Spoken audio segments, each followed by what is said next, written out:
இந்த இது வருதில்ல சார், நவராத்திரி பூஜை வருது, அக்டோபர் 4, ஆகஸ்ட், செப்டம்பர், அக்டோபர் 4ஆம் தேதி எனக்கு போய் இன்னைக்கு கூப்பிட்றாரு ஒருத்தர், அக்டோபர் 4ஆம் தேதியே புக் பண்ணிங்க சார், அவசியம் வந்து ஒன்று.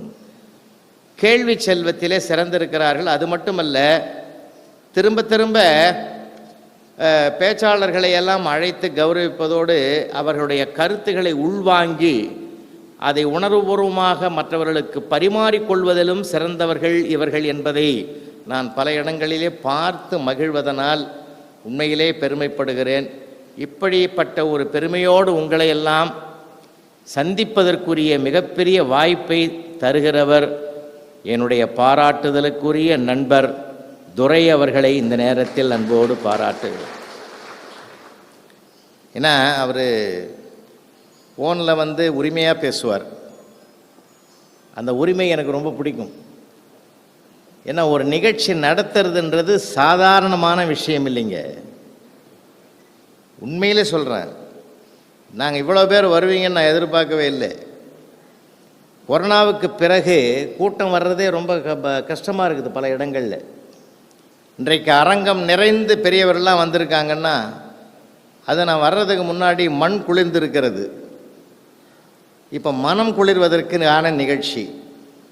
ஏன்னா மனுஷனுக்கு மண்ணும் குளிர்ச்சியாக இருக்கணும், மனமும் குளிரணும்.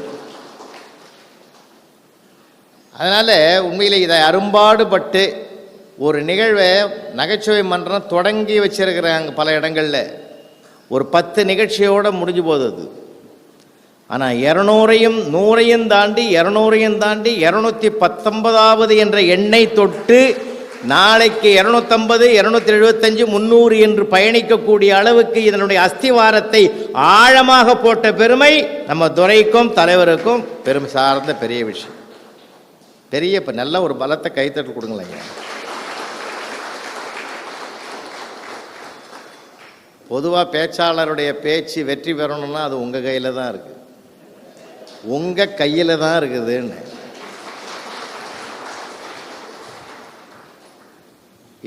எவ்வளோ பெரிய கருத்தை நான் வீட்டில் ஹாலில் உட்காந்து சொன்னாலும் என் சம்சாரம் பாராட்டும். பையனே சொல்லுவான், அப்பா என்ன சொல்கிறாரு, ஒன்று கூட கேட்க மாட்டேன்றியாம்மா. அவருக்கு என்னடா வேலை இருக்குது, 1000 வேலை இருக்குது எனக்குன்னுவா. அதனால்தான் வீட்டில் பேச முடியாத சில செய்திகளெல்லாம் வகுப்பறையிலையும் இது மாதிரி பொது மேடைகளிலும் பகிர்ந்து கொள்ளக்கூடிய ஒரு பெரும் பாக்கியத்தை இறைவன் ஒரு கொடையாக நமக்கு தந்திருக்கிறான். அதில் மட்டும் இல்லைங்க, நல்ல கேள்வி நம்முடைய சுவைஞர்களை பெறுவது ரொம்ப பெருமைக்குரியது. ஏன்னா சில நேரங்களில் எங்களெல்லாம் கூப்பிடுவாங்க, எவ்வளோ நேரம் பேசணும்னு கேட்பேன். நீங்கள் எவ்வளோ நேரம் வேணாலும் பேசுங்க சார், நாங்கள் ஒரு அரை மணி நேரத்தில் போயிடுவோன்னுவாங்க. அப்போ நான் யாருக்கு பேசுறது, எதுக்கு பேசுறது? சந்தர்ப்பம் சூழ்நிலையெல்லாம் இருக்கு இல்லையா? தமிழில் ஒன்று உண்டு, இடம் பொருள் ஏவல் அப்படின்னு உண்டு. எந்த இடத்துல எந்த பொருளை யார் சொன்னாங்க, இதை நாம் உள்வாங்கிக்கிட்டாலே உறவுகள் அழகாக பழகுவார்கள், கோபம் வராது. அந்த இடத்துல அப்படி சொல்லிட்டான் விடியா, அது வேற அர்த்தம் அதுக்கு அப்படின்ற பாவனையோடு நம்ம பழகணும்னா நட்பு செழிக்கும், உறவு செழிக்கும், உலகம் நம்மை பாராட்டும். அதுக்கு எது வேணும்னா மனசை எப்பயும் நம்ம மகிழ்ச்சியாக வைத்திருக்க வேண்டும் என்றால் கடவுள் கொடுத்த ஒரே ஒரு வரம் சிரிப்பு என்ற ஒரு வரத்தைத்தான் கடவுள் நமக்கு கொடுத்துருக்கிறான். வேற எந்த ஜீவனுக்கும் இல்லை சார். எந்த ஜீவனுக்கும் அது இருக்குதாம்மா? அந்த பாட்டை கூட நான் நினைவுபடுத்துகிறேன். குனித்த புருவமும் கொவ்வை செவ்வாயில் குமிழ் சிரிப்பும் நாவுக்கரசர்.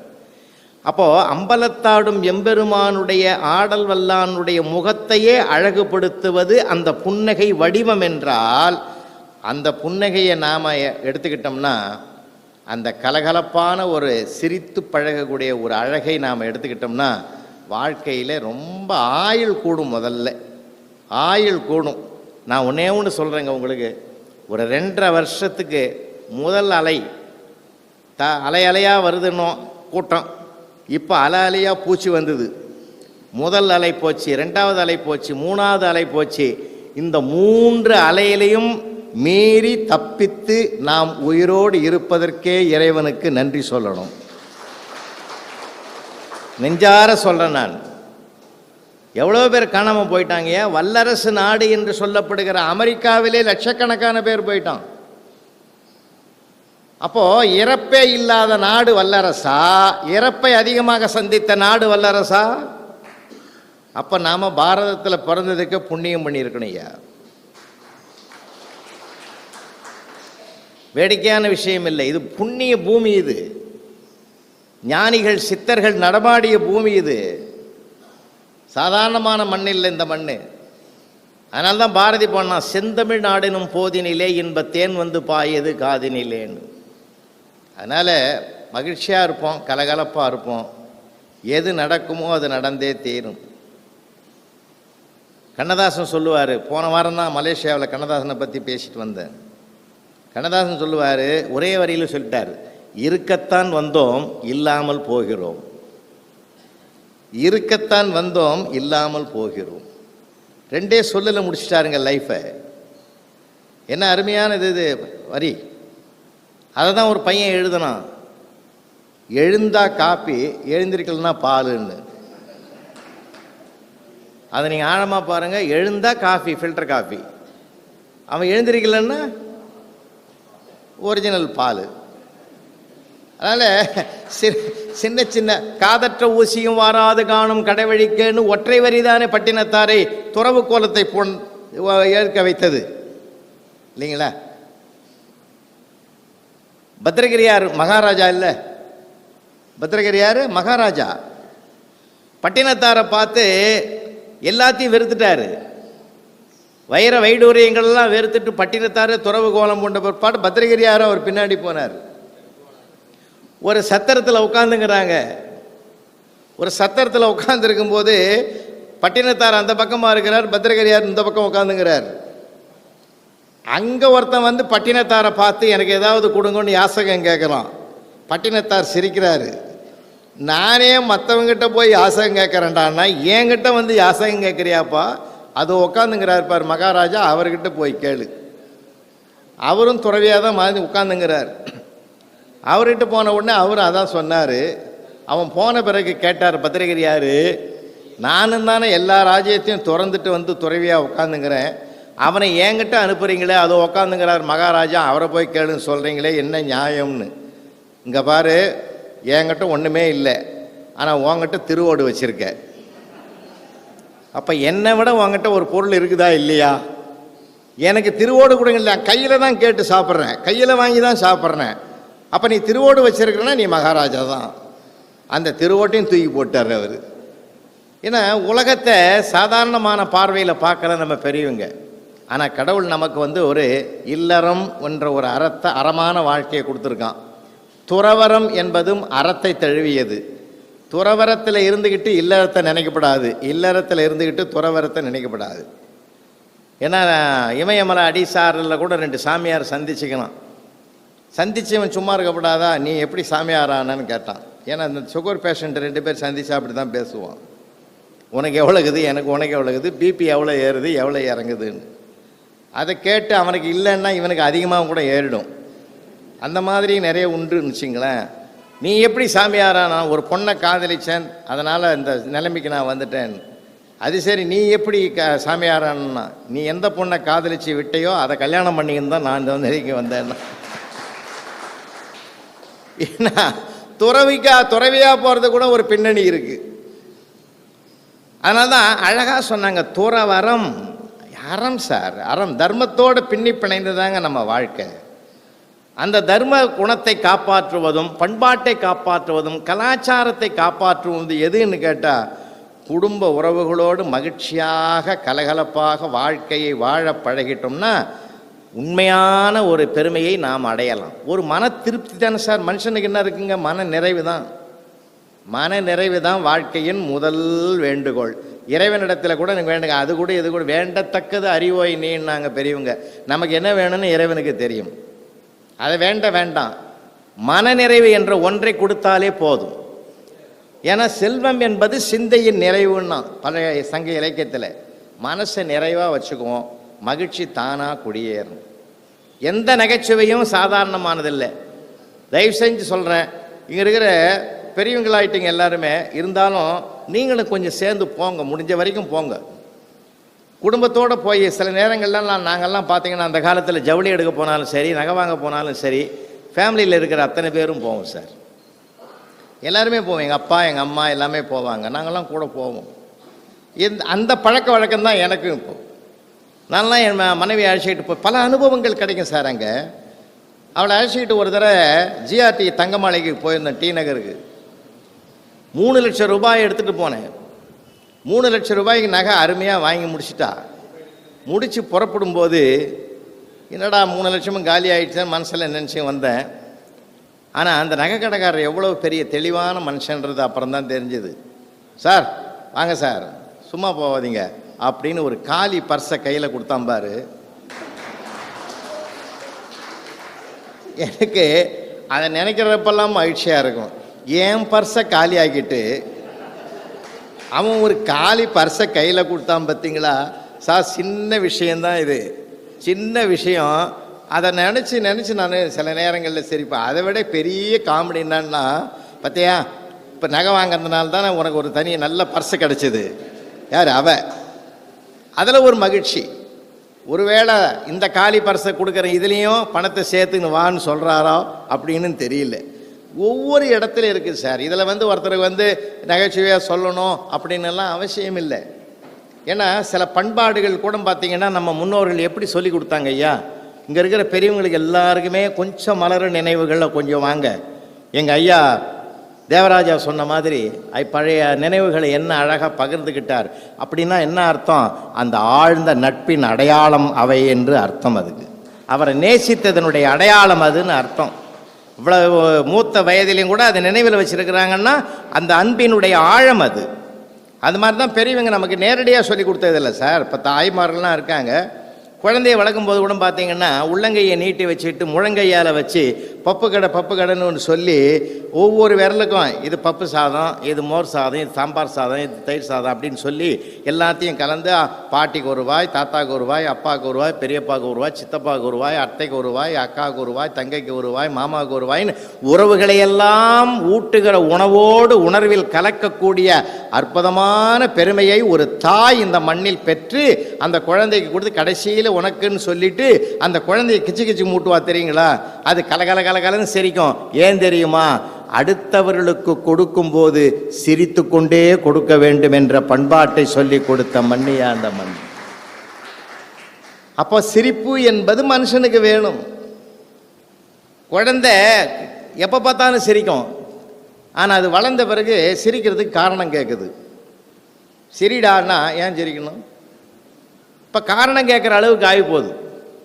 காரணம் இல்லாமலே மனிதனை மகிழ வைக்கக்கூடிய நிகழ்வுகள் ஏராளமாக இருக்குது சார், ஏராளமாக இருக்குது.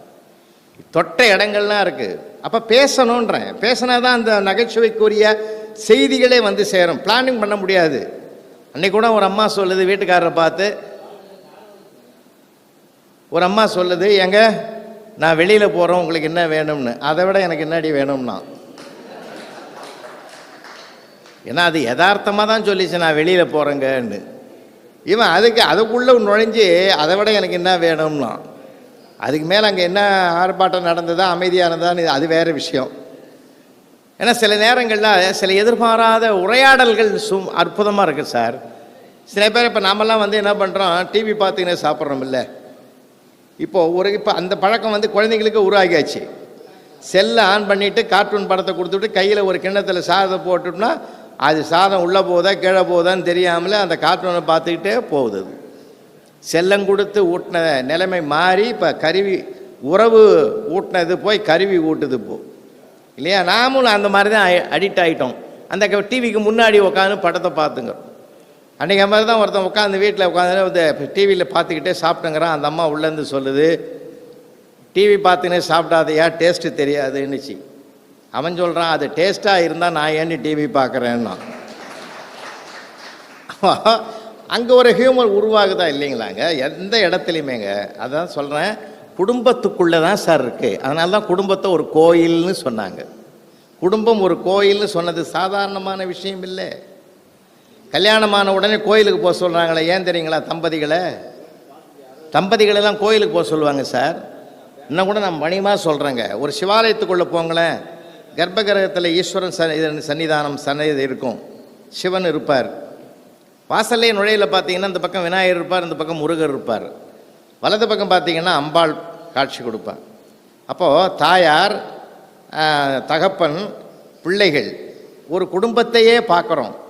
அப்போது ஒரு குடும்பத்தையே பார்த்து பார்த்து உனக்கு ஒரு குடும்பத்தை இறைவன் கொடுப்பான் என்ற உணர்வோடு வான்றதுக்கு தான் கோயிலுக்கு அனுப்புனாங்க. ஆனால் இப்போ போகிறவங்க அதை சாமியை கும்பிட்டுட்டு சுற்றி வரும்போது அந்த நவகிரகத்தை 9 தடவை சுற்றுறான் பார்த்தீங்களா? ஒரு முறை பார்த்த கோயிலை மறந்துட்டு 9 தடவை சுற்றுற நவகிரகத்தை மனசில் வச்சிங்கன்னு தான் குடும்பத்தையே வச்சுங்கிறான் இப்போது. ஏன்னா நவகிரகம் ஒன்றை பார்க்கவே பார்க்காது. 9 திசையில் இருக்கும். அந்த மாதிரி தான் இருக்கிறான் சில இடங்களில். நான் ஒரு வீட்டுக்கு போகிறேன் சார், 5 பேர் இருந்தான் சார். அங்கே ஒரு ஆள் கூட என்னை வான்னு கூப்பிடல. நானும் ரொம்ப நேரமாக நிற்கிறேன். ஆளாளுக்கு ஒரு செல்லில் வச்சுக்கிட்டு பேசுகிறான். அவன் பேசுகிறானே தவிர அவங்களுக்குள்ளே பேசிக்கவே இல்லை. அரை மணி நேரமாக பேசுகிறான் சார். இந்த கருவிகள் வந்த பிறகு உறவுகள் விலகி விட்டது. ரொம்ப வருத்தமாக இருக்குது. ஒன்றும் இல்லை, டைனிங் டேபிளில் உட்காந்து சாப்பிட்ற நேரத்துலையாவது பேசுவோமே, சாப்பிட்ற நேரத்துலையாவது பேசுவோமே. என் கூட ஒரு 2 நிமிஷம் வாங்க, ஒரு வீட்டுக்குள்ளே போவோம். அப்படியே வீட்டுக்குள்ளே வாங்க. ஹாலு பக்கத்தில் ஒரு டைனிங் டேபிள், அந்த போட்ட இடத்துக்கு பக்கத்தில் ஒரு கிச்சனில் அம்மா தோசை ஊற்றிக்கிட்டு இருக்கா. டைனிங் டேபிளில் அப்பா உட்காந்துங்கிறார். அப்பாவுக்கு எதிரில் 6ஆம் கிளாஸ் படிக்கிற பையன், அவருடைய மகன் எதிரில் உட்காந்துங்கிறான். அம்மா தோசையை ஊற்றி கொண்டு வந்து, அப்போது அது விறகு அடுப்பு, சிலிண்டர் கேஸ் கிடையாது, எரியிற விறகு அடுப்பில் தோசையை ஊற்றி கொண்டாந்து வச்சா அந்த அம்மா. கண்ணங்கரேன்னு இருக்குது அந்த தோசை. பையன் ஒரு மாதிரி அதை பார்த்தான். அந்த அம்மா வச்சுட்டு உள்ளே போனபோது அவர் சொன்னார், அந்த அம்மா காதில் படுற மாதிரி அப்பா சொன்னார், அம்மாடி தோசை ரொம்ப முருகலாக இருக்குப்பா, ரொம்ப முருகல் அப்படின்னாரு. பையன் கேட்டான், என்னப்பா அவ்வளோ கண்ணங்கரேன்னு இருக்குது, அதை போய் முருகல்னு சொல்கிறியே அப்படின்னா. அதுக்கு அவர் சொன்னாருங்க அப்பா, அதாவது ஏற்கனவே தோசை அடுப்பு, எரியிற அடுப்பு, விறகு அடுப்பில் முகம் கருகி கொண்டிருக்கிறாடா, தோசையும் கருகிட்டுதுன்னு நான் சொன்னேன்னா அவளுடைய மனசு கருகிடும்பா, அதனால் அப்படிலாம் சொல்லக்கூடாதுன்னு சொன்னார். இதை கேட்டு உள்வாங்கி கொண்ட அந்த குழந்தை தான் இந்த நாட்டின் உயர்ந்த நாற்காலியில் பின்னால் உட்கார்ந்த பிறகு கூட குழந்தைகள் கேட்ட கேள்விக்கும் குனிந்து பதில் சொன்னார். அவர்தான் மேதகு அப்துல் கலாம் என்கிற மனிதர். அப்போது அந்த பண்பாடு எப்படி வருதுங்க? எங்கேருந்து வருது? வீட்டிலேருந்து தான் வருது. அதனால தான் நாம் மனசை சரியாக வச்சுக்கிட்டு நல்ல நகைச்சுவைகளை, நல்ல சந்தோஷத்தை பரிமாறிக்கிட்டோம்னா வாழ்க்கையில் அதை விட ஒரு சுகமான பயணம் இருக்கிறதுக்கு வாய்ப்பு இல்லை. அப்பா ரெயின்போ வாசலில் பார்த்துட்டு மகனை கூப்பிட்றாரு, டே குமார் வாடா ரெயின்போ பாரு, சூப்பராக இருக்குது, நான் ஏற்கனவே பார்த்துட்டேன்பா. அப்பா கூட சேர்ந்து பாடுறா, அதே ரெயின்போ தானே, வேணாம்பா, வேண்டா சலிச்சிக்கிற, ஆமாம் வந்து காட்டுவேன், அப்புறம் ரெயின்போக்கு ஸ்பெல்லிங் கேட்பேன், நான் தப்பாக சொன்னேன்னா 2 அடி அடிப்பேன், நான் ஏற்கனவே பார்த்த ரெயின்போ காட்சி கூட மறந்துடும் எனக்கு, உன் வேலையே அதானேன்றான். ஏன்னா நம்ம கேள்விகள் கேட்டே பிள்ளைகளை அந்த இது பண்ணுறோமே தவிர அவனுக்கு பதிலுக்குரியவனாக தயாரிக்கக்கூடியவனாக நம்ம மாறணும். ஏன்னா அந்த ஒரு சிறப்பு ஒரு காலத்தில் இருந்தது, சுதந்திரம் இருந்தது. இப்போ எங்கள் அப்பா நான்லாம் அப்படிலாம் வளர்ந்தங்க. இன்னும் தயவு செஞ்சு என்ன ஒன்று சொல்கிறேங்க, நல்ல நகைச்சுவைகள் கிடைக்கணும்னா பாராட்டுங்க ஒருத்தரை. நட்பில் பாராட்டலாம், உறவில் பாராட்டலாம். பாராட்டு என்பது சாதாரணமான விஷயம் இல்லைங்க. இன்னும் சொல்லப்போனால் நான் ஆரம்பத்தில் சொன்ன மாதிரி கடைத்தெருவுக்கு போங்க, ஜவுளி வருது, பிள்ளை தீபாவளி வருது, பொங்கல் வருது, தயவு செஞ்சு நம்ம வசதிகள் 1000 கொடுத்துருக்கலாம். கடவுள் இந்தாங்க எம்மா இந்தா ஒரு 50,000 எடுத்தும்போ, உனக்கு என்னென்ன தேவையோ எடுத்துக்கோ, என்ன கேட்காத, நான் ஒன்றும் சொல்ல மாட்டேன், நீ போய் எடுத்துக்கோ அப்படின்னு சொல்கிறதுல அவ்வளவு ஒரு பெருமை இருக்கலாம். ஆனால் உண்மையான மகிழ்ச்சி இருக்குதான்றது எனக்கு ஒரு கேள்விக்குறி தான். நான் ஒருபோதும் அதை செய்கிறது கிடையாது, கூடவே போவேன். ஏன்னா அங்கே ஒரு அனுபவம் கிடைக்கும் சார். நீங்கள் எந்த இடத்துக்கு போனாலும் ஒரு புது அனுபவம் கிடைக்கிறதுக்குரிய வாய்ப்பு கண்டிப்பாக இருக்கும். இதை ஒரு குடும்ப கூட்டத்தில் சொன்னேன். அந்த மனுஷன் அதை கேட்டுட்டு போய் ஒய்ஃபை கூட்டிகிட்டு மறுநாளே ஜவுளி கடைக்கு போயிருக்கார். ஜவுளி கடைக்கு போன உடனே அந்த அம்மா உள்ளே போயிருக்கு. சரி நான் இங்கே உட்காந்துங்கிறம்மா சேர்லன்னு வாசல்லே என்ட்ரன்ஸ்லேயே உட்காந்துட்டாரு. அந்த அம்மா உள்ளே போய் கிட்டத்தட்ட எல்லா புடவையும் இறக்கி வச்சு, ஏன்னா புடவை எடுக்கிறதே பெரிய கலை, அந்த ரேக்கில் இருக்கிற 500ஐயும் ஒன்று ஒன்றா எடுக்க வச்சு அப்படியே கடைசி வரைக்கும் எடுத்து கீழே வச்சுட்டு மொத்தமும் காலி ஆக்கிட்டு கடைசியில் ஒரு கேள்வி கேட்பாங்க, வேற இல்லையாப்பான்னு. அவன் மனசை நொந்து பார்ப்பான், வேற இருந்தால் மட்டும் நீ எடுக்க போறியா, இன்னைக்கு என்ன வேலை வாங்கிறதுக்குன்னே நீ வந்திருக்கிறேன்னு மனசுக்குள்ளே ஒரு போராட்டத்தோடு பார்ப்பான். அந்த மாதிரி அந்த அம்மா உள்ளே போய் கிட்டத்தட்ட ஒரு 7 மணி நேரமாக தேடி அலைஞ்சி வெளியில் வந்தது. வெளியில் வந்து பார்த்தா வீட்டுக்காரனை காணோம். அந்த செக்யூரிட்டி நிற்கிறார, அந்த செக்யூரிட்டியை பார்த்து கேட்டுது, செக்யூரிட்டி ப்ளூ கலர் சட்டை போட்ட ஒரு ஆளை எங்கே உட்கார வச்சுட்டு போனேன் எங்கள் வீட்டுக்காரனை, அவர் எங்கன்னு கேட்டது.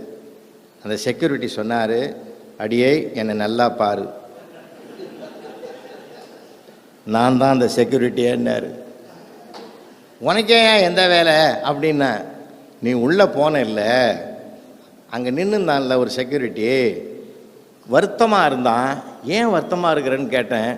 டியூட்டி மாத்திர செக்யூரிட்டி வரல, அதனால் கஷ்டமாக இருக்குது எனக்குன்னா. நான் கேட்டேன், அந்த டியூட்டியை நான் செய்யலாமான்னு கேட்டேன். செய்ப்பா, ரொம்ப சந்தோஷம், எவ்வளோ தருவீங்க? 400 ரூபா தருவேன்னா. ஆஹா, நீ எப்படியா இருந்தாலும் 8 மணி நேரத்துக்கு குறைஞ்சி வெளியில் வரப்போகிறதில்லை, அதனால் நான் ஒரு முடிவுக்கு வந்தேன். இப்போ 7 ஹவர் ஆகிப்போச்சு, 1 ஹவர் தானே, நீ அதுக்குள்ளே அப்படி போய் பார்த்துட்டு மறுபடியும் பயத்துட்டு வந்துரு, 400 ரூபாயோட போகலான்னா. அந்த அம்மா கண் கலங்கி அழுதே போட்டுது. 7 ஜென்மம் எடுத்தாலும் நீதாயா எனக்கு புருஷனாக வரணும், எடுத்து வச்ச சேலைக்கு 400 ரூபா குறையுதேன்னு நான் வெளியில் வந்தேன்.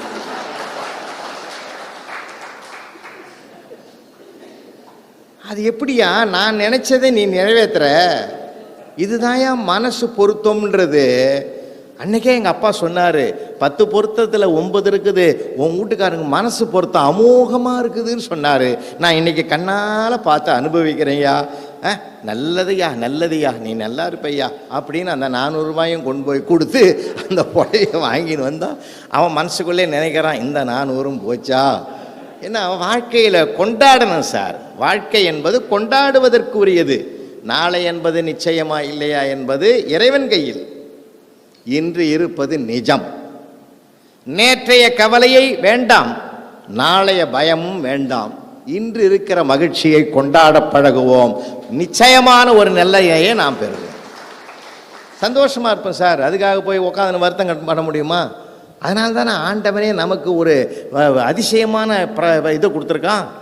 டேட் ஆஃப் பர்த்தை தெரிய வச்சான். இன்னொரு டேட் எல்லாருக்குமே இருக்குது. அது யாருக்காவது இறைவன் சொன்னானா பார்த்தீங்களா? அவரே வச்சுங்கிறார் அந்த ரெக்கார்டை. அது தெரிஞ்சால் வீணா போடுவான்டா எல்லாரும்னு. அதனால் வாழ்க்கையை ஒவ்வொரு நிமிடமும் கொண்டாடணும். அதனால தான் இவர் சொன்னார், புத்தர் சொன்ன வரி அதுதான், செகண்ட் பை வினாடிக்கு வினாடி வாழ்க்கையை கொண்டாடுவோம். இதில் என்னங்க விரோதம்? இதில் என்ன விரோதம் இருக்குது பாரு. அண்ணன் தம்பி, அடுத்த பிறவியில் இதே அண்ணன் தம்பி பிறப்போமா, இதே நண்பர்களோடு பிறப்போமா, இதே உறவுகளோடு இருப்போமா? ஒன்றும் கிடையாது. அடுத்த பிறவின்னு ஒன்று இருந்தால் அது வேறு விஷயம்.